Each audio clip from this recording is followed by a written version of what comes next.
মহিলাদের 1 জুন ঢোকাবো 3000, যুবকদের আমরা 1500 টাকাটা পাঠাবো 3000।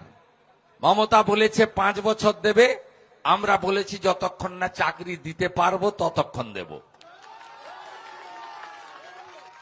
বার্ধক্য ভাতা 1000 পান, বার্ধক্য বিধবা দিব্যাঙ্গ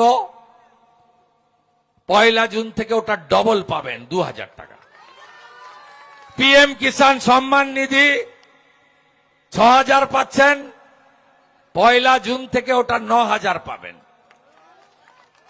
এখন ভুয়া স্বাস্থ্য সাথীর কার্ড ভেলোরে চলে না, কটকে চলে না, মুম্বাইতে চলে না, দেবী শেঠির হসপিটালে চলে না, ডাক্তার রেড্ডির হসপিটালে চলে না, শঙ্কর নেত্রালয়ে চলে না, মুম্বাই ক্যান্সার হসপিটালে চলে না।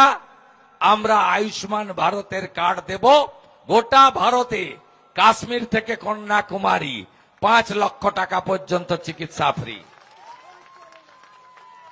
প্রসূতি মায়েরা 21,000 টাকা পাবেন, 5টি পুষ্টিকর খাবারের কিট পাবেন।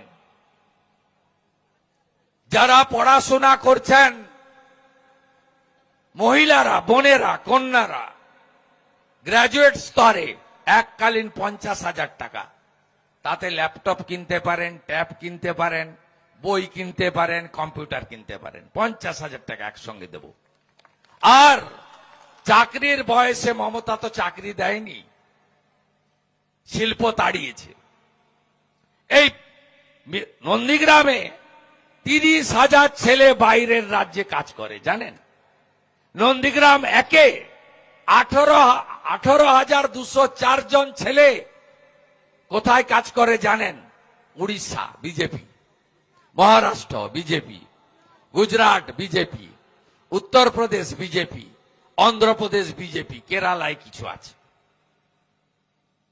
এই 18,204-এর মধ্যে আবার মমতাকে যারা ভোট দিয়েছে সে 10,000 মুসলমানও আছে।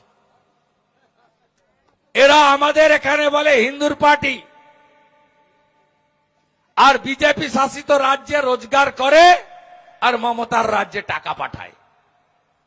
এটাই কঠিন বাস্তব। 5 বছর চাকরিতে আবেদনের বয়স সীমা ছাড় দেব। 6 মাসের মধ্যে সরকারি 6 লক্ষ ভ্যাকেন্সি পূরণ হবে শিক্ষক সহ। কার্বন কপিতে পরীক্ষা হবে, যা লিখবেন 1 কপি বাড়িতে নিয়ে আসবেন, কেউ নাম্বার চেঞ্জ করতে পারবে না। আপনারা বিজেপিকে আনুন, পরিযায়ী